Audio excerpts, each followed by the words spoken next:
Assalamualaikum warahmatullahi wabarakatuh. Alhamdulillahirabbil alamin. Bertemu kembali dengan saya Ratna Haryaningsih di channel Ngaji Bareng 04. Kali ini kita akan mengurai tajwid surah Al-Maidah ayat 16 bagian pertama.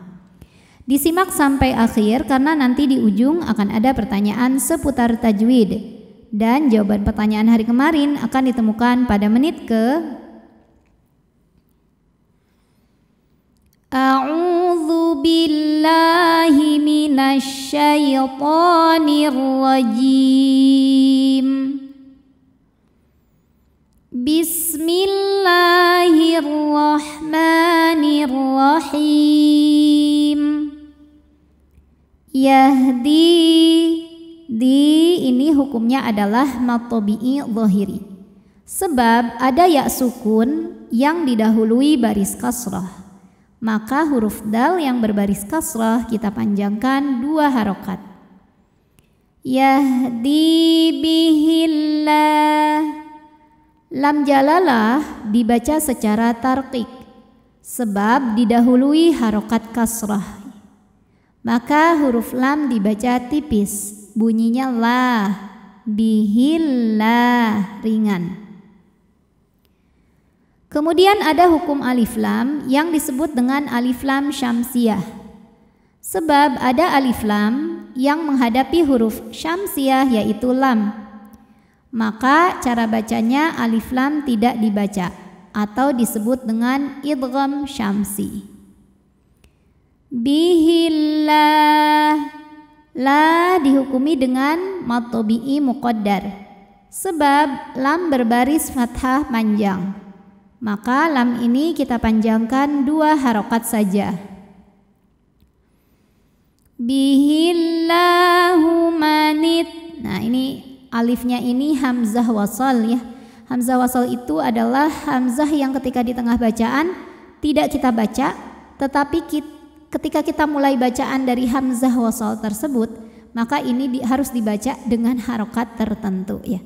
Karena ini kita di tengah, maka lewatin langsung ke ta ya. Manittaba'arid.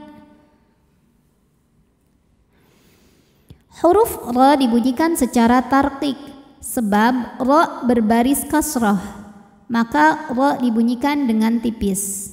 Pangkal lidah kita turun ya. Rid. Huruf dhad punya sifat yang khas yang disebut dengan istitalah, yang artinya makhrajnya memanjang. Ridwa. Kemudian wa dihukumi dengan mad tabi'i zahiri sebab ada alif yang didahului baris fathah, maka huruf waw ini kita panjangkan 2 harokat saja. Ridwanahu. Kemudian hu dihukumi dengan mad silah qasirah sebab ha dhamir diapit 2 huruf hidup, nun dan sin, dan huruf setelahnya selain hamzah.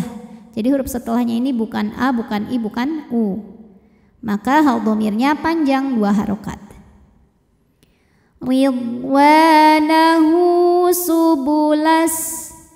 Lalu ada hukum namanya alif lam syamsiyah sebab alif lam menghadapi huruf syamsiyah yaitu sin, maka alif lam tidak kita baca atau disebut dengan idgham syamsi.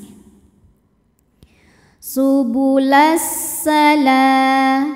La dihukumi dengan mad tabi'i muqaddar sebab lam berbaris fathah panjang, maka huruf lam panjang 2 harokat. Subulas salami wa yukhri. Pindah ke huruf ra. Ra ini dibunyikan secara tarqiq sebab ra berbaris di bawah yaitu barisnya kasroh, maka dibacanya tipis, pangkal lidah datar. Wa yukhrijuhum. Kemudian ada hukum idgham mimi sebab mim sukun bertemu mim berharokat, maka cara bacanya mim pertama dileburkan ke mim yang hidup disertai bunyi dengung m. Wa yukhrijuhum minal. Kemudian ada hukum alif lam syamsiyah. Karena alif lam menghadapi huruf syamsiyah yaitu dha, maka alif lam tidak kita baca atau disebut dengan idgham syamsi. Minal zulumat. Ketika kita berhenti di sini, maka ini hukumnya adalah mad arid li sukun. Sebab ada mad tabi'i bertemu huruf yang disukunkan karena waqaf, di mana mad tabi'inya adalah fathah panjang pada huruf mim, kemudian huruf yang disukunkannya ta. Jadi jika berhenti, mim boleh panjang 2, 4 atau 6 harokat asal konsisten dalam sekali bacaan. Minal zulumat. Oke, tadi kita sampai sini kalau berhenti mad arid. Kalau terus ma-nya ini hukumnya hanya mad tabi'i karena barisnya fathah panjang dan depannya tidak dimatikan. Jadi mim hanya boleh dibaca panjang 2 harokat. Minal zulumati ilan. Ila jika berhenti hukumnya adalah mad tabi'i karena ada alif bengkok didahului baris fathah. Maka kalau berhenti panjang 2 harokat. Ila. Tapi kalau terus pemanjangnya gugur, la-nya dibaca pendek langsung masuk ke nun ya, ilan, namanya takhallus bil hadfi. Apa sebabnya? Sebab ada pertemuan 2 sukun. Sukun pertama alif, sukun kedua nun sukun. Maka sukun bertemu sukun tidak bisa dibaca ya, sehingga sukun pertama dilepaskan. Jadi pendek lamnya. Ilan. Kemudian alif lamnya dinamakan dengan alif lam syamsiyah karena alif lam menghadapi huruf syamsiyah yaitu nun. Maka alif lam lewat, tidak kita baca. Ilan. Kemudian nunnya gunnah musyaddadah atau wajibul gunnah karena nun tasydid, maka dibacanya dengung. Ilan nu. Nu mad tabi'i dhahiri karena nun berharokat dhammah bertemu waw sukun, maka dibaca panjang 2 harokat. Ilan nuri. Huruf ra dibunyikan secara tarqiq karena berbaris kasroh, maka dibacanya tipis. Bi'idnihi. Hi mad silah qasirah karena ada hak dhamir diapit 2 huruf hidup, huruf setelahnya selain hamzah, maka hak panjang 2 harokat.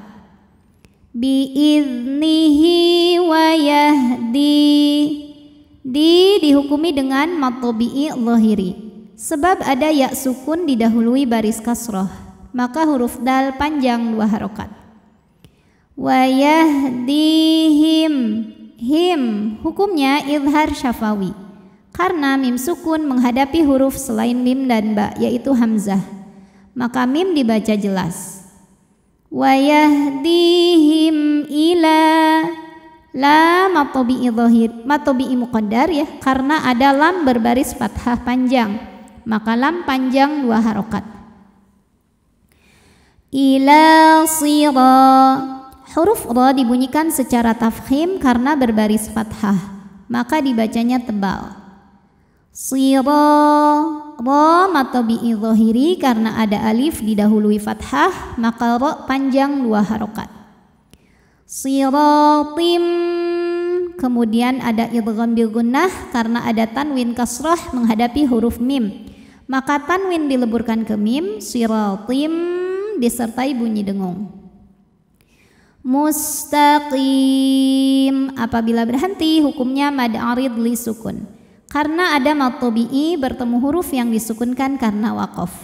Mad tabi'inya ya sukun didahului kasrah, huruf yang disukunkannya mim.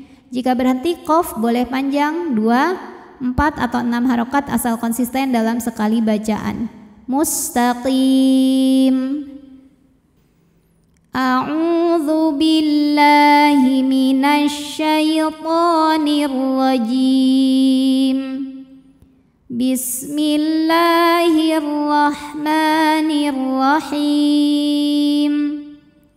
Yahdi bihillahu manittaba'a ridwanahu subulas salam. Ridwanahu subulas salami yukhrijuhum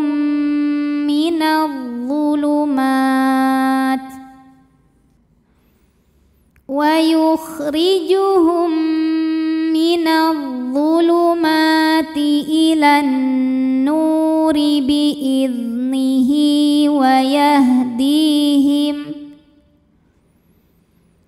yahdihim ila siratim mustaqim.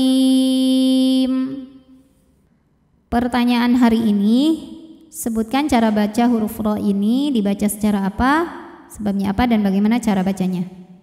Shadaqallahul azim. Wassalamualaikum warahmatullahi wabarakatuh.